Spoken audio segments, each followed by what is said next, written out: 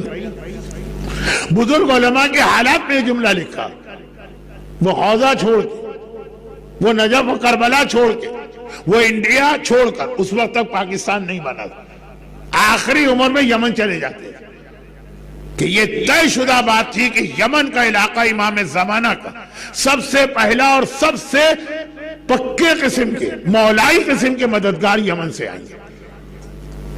اور یمن میں آج کل بہت کچھ ہو رہا ہے، بہت کچھ ہو رہا ہے، اور اتنی تیزی سے یمن کی تبدیلیاں۔ جب میں کبھی انٹرنیٹ پہ بیٹھتا ہوں، میرے پاس تو ٹائم بھی نہیں ہے، اور جو میری عمر ہے وہ انٹرنیٹ والی ہے بھی نہیں۔ یہ آئی فون، یہ آئی پیڈ، یہ ساری چیزیں بچوں کے اوپر ہی اچھی لگتی ہیں، لیکن جب کبھی میں بیٹھتا ہوں تو یہ دیکھتا ہوں کہ ہمارے نوجوان کیا ڈسکس کر رہے ہیں۔ سیریا کے حالات کو ظہور سے امام سے ملا رہے ہیں، مکے کے حالات کو ظہور امام سے ملا رہے ہیں، آل سعود کے عبداللہ بھی آ گیا اور عبداللہ آخری بادشاہ ہے، یہ سب کو ملا رہے ہیں امام کے حالات سے۔ لیبیا اور ٹیونس کو ملا رہے ہیں امام کے حالات سے، پاکستان اور انڈیا کو ملا رہے ہیں، یہ سب چیزیں ہیں۔ اہم ترین چیز جس کا امام سے تعلق ہے وہ یمن ہے۔ کئی 100 میں ایک آدھ کوئی میل یا ایک آدھ کوئی ڈسکشن نظر آتا جس میں یمن کا کوئی تذکرہ ہو، تو میں نے کہا نا میں اس پہ بات نہیں کر رہا ہوں، اور رات کے 12 بجے اتنی تھکن میں نہ مجھ میں بات کرنے کی طاقت ہے، نہ آپ میں بات سننے کا حوصلہ، لیکن یہ ذہن میں رکھیے گا کہ یہ بہت اہم خطہ ہے یمن کا، اور اس کے حالات کو مانیٹر کرتے رہی۔ ظہور امام سے سب سے زیادہ تعلق یمن کا۔ یمن کون سا علاقہ؟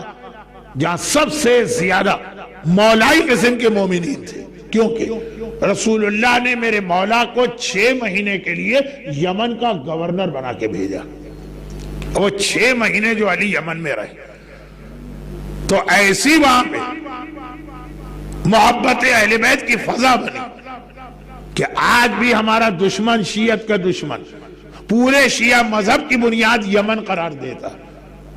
آج بھی یہ کہا جاتا ہے شیعہ مذہب ہے کیا؟ یہ تو یہودیت کی ایک شاخ ہے جو یمن سے نکلی، کیونکہ کہا جاتا ہے کہ شیعہ مذہب عبداللہ ابن سبا نے بنائے، اور عبداللہ ابن سبا کہا جاتا ہے کہ یمن کا تھا۔ دونوں باتیں جھوٹ ہیں، لیکن بات یہ تھی کہ یمن والے اتنے مولائی۔ میں اس وقت یمن کی مولائیت پہ بات نہیں کر رہا، میں بات کر رہا ہوں کہ آج کی شب جمعہ امام زمانہ کو یاد کرنے کی رات، امام کو امام کے لیے بھی یاد کرنا ہے، امام کو کربلا کے آقا حسین کے لیے بھی یاد کرنا کہ یہ آئیں گے تو حسین کے قاتلوں سے بدلہ لیا جائے گا۔ تو اس میں یہ ایک چیز آپ کے ذہن سے نہ نکلے۔ اور بس ایک آخری بات کروں، اور یہی آخری بات ربط مسائل، وہ یہ کہ دنیا کے 2 علاقے ایسے ہیں جہاں پہ شیعت ڈائریکٹ امام یا امام کے بہت قریبی صحابی نے پہنچائی، وہ پھر ایسی شیعت بنی کہ حالات بدلے، انقلاب آئے، مظالم ہوئے، بنو امیہ کی حکومت آئی، وہاں کی شیعت کو کوئی نقصان نہیں پہنچا سکتا۔ ایک یمن، وہاں مولا خود گئے تھے، اور ایک ہے سیریا، سیریا نہیں شام۔ جب ابو ذر غفاری نے، ابو ذر کون ہے؟ رسول خدا اور مولا کے قریب ترین صحابی، ایمان کے 10 درجے ہیں، سلمان کو 10 ملے، ابو ذر کو 9 ملے، 9 آؤٹ آف 10۔ علی کے ایسے مضبوط صحابی جب تیسری خلافت کے زمانے میں ان کے پروٹیسٹ بڑھ گئے، حکمران کے خلاف کی اعلان ایک جملہ کہتے تھے، کیونکہ پیغمبر نے ابو ذر سے یہ کہا تھا. ابو ذر 5ویں مسلمان تھے، بالکل شروع میں اسلام لائے تھے، اور پیغمبر نے کہا تھا ابو ذر سارے مسلمانوں پہ حالات میں تقیہ واجب. وہ بھی تقیہ کا زمانہ تھا جب صرف 5 مسلمان. تمہارے لیے میں تقیہ ختم کرتا ہوں، تم پر تقیہ واجب نہیں. چنانچہ ابو ذر ہر خلیفہ کے خلاف بولے، اور تیسری خلافت میں تو اتنا بولے کہ حاکم وقت نے کہا کہ اس کو دبانے کا ایک ہی طریقہ، معاویہ کے پاس بھیج دو. اس نے بڑے بڑے سخت لوگوں کو دبا دیا. لیکن یہ ابو ذر واحد آدمی تھے کہ معاویہ بھی ان کو کنٹرول نہ کر سکا. اس نے خط لکھا، خلیفہ سے کہا اپنا مسئلہ خود سنبھالو، یہ تو میرے ملک کو بگاڑے دے رہا. ابو ذر واحد آدمی ہیں کہ معاویہ جیسا گندی سیاست سے کام لینے والا تھک گیا. نہ ابو ذر کو شہید کر سکتا، اتنا ابو ذر نے اپنا ماننے والوں کا سرکل بنا لیا، نہ ان کو کنٹرول کر سکتا. ابو ذر جتنے عرصے حاکم نے تو ان کو جلاوطن کر دیا، نکالو یہاں سے وہاں بھیج دو. اور اس لیے کہ سب سے سخت آدمی معاویہ تھا جس نے بڑے بڑوں کی گردن جھکا لی اپنے سامنے. تو ابو ذر جو وہاں 2 سال رہے، ایسی شیعت شام کے علاقے میں پھیلا گئے کہ آج تک شام کسے کہتے؟ شام میں لبنان بھی، یہ جو حزب اللہ اور جنوبی لبنان اور جبل عامل، یہ سب ابو ذر کی تبلیغ. ایک مولا نے یمن میں، ایک ابو ذر نے شام میں، وہ شیعت پہنچائی. کہ جب شام میں مختار نے اپنا جہاد شروع کیا تو کتنے لوگ تو یزید کے محل سے شیعہ نکل آئے جنہوں نے مختار کی مدد کی. عالم اگر تبلیغ کرتا ہے تو ایسی اسٹرانگ تبلیغ ہوتی. مگر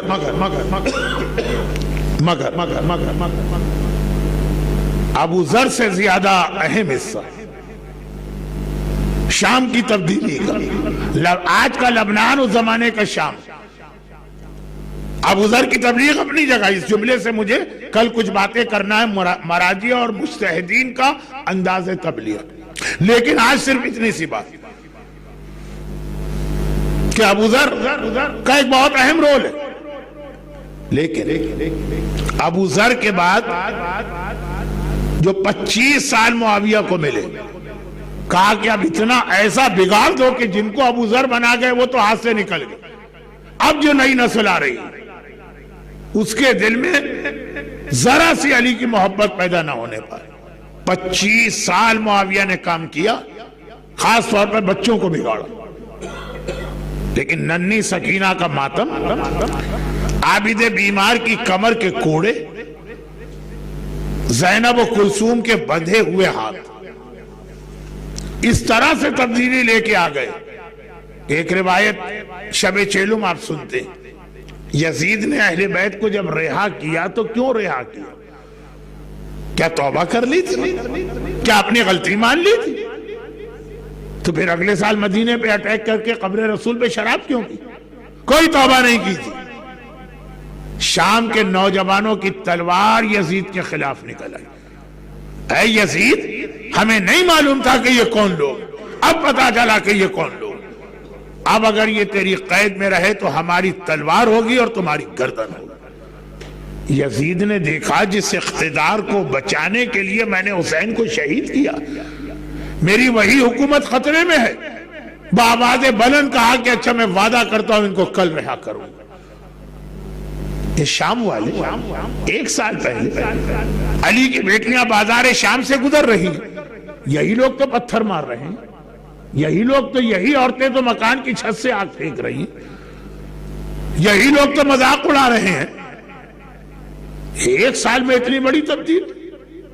ہاں، یہ ہے زینب کبریٰ کا جہاد، یہ ہے آقا سجاد کا جہاد، یہ ہے ننھی سکینہ کا جہاد.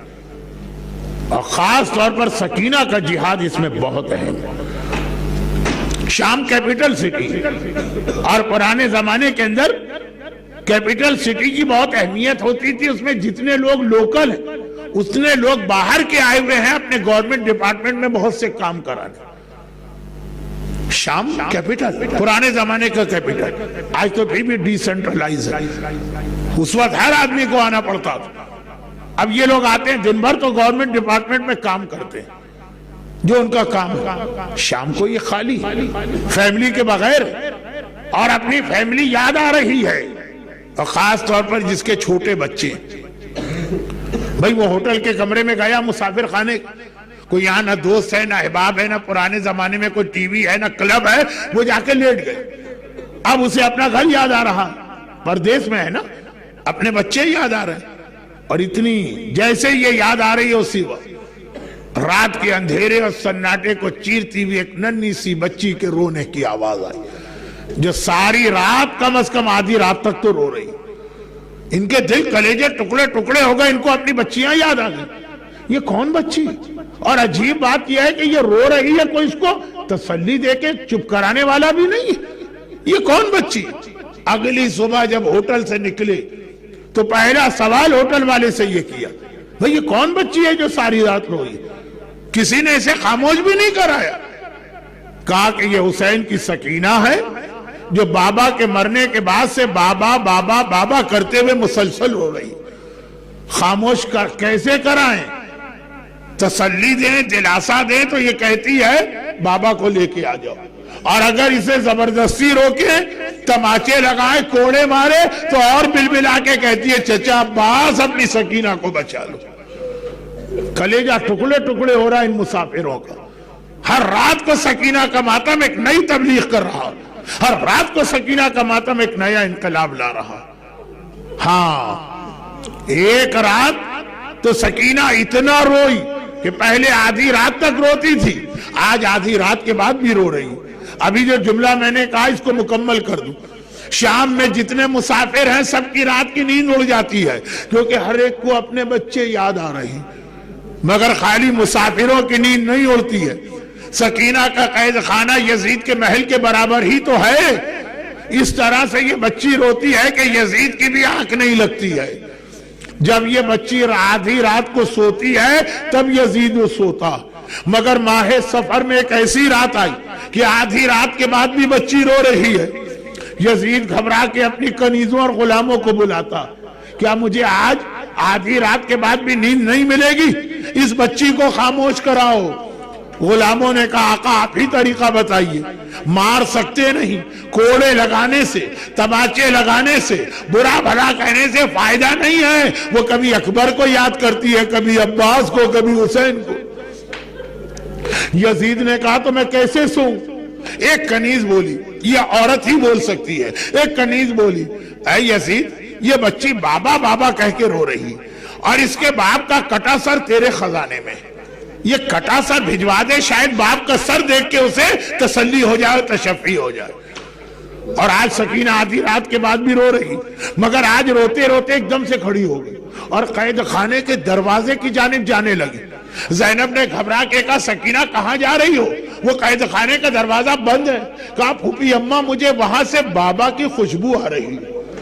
اور ایک بار زینب نے دیکھا دروازہ کھلا، کنیزیں ایک تشت لے کے آ رہی جس تشت پہ کپڑا پڑا ہوا ہے، اور لا کے زینب کے سامنے یہ تشت رکھ دیا. یزید کی کنیزیں کہتی ہیں حاکم نے یہ تشت بھجوایا. زینب نے حیرت کی عالم میں کپڑا ہٹایا. ایک بار ساری بیویوں نے دیکھا حسین مظلوم کا کٹا ہوا سر آنکھوں کے سامنے.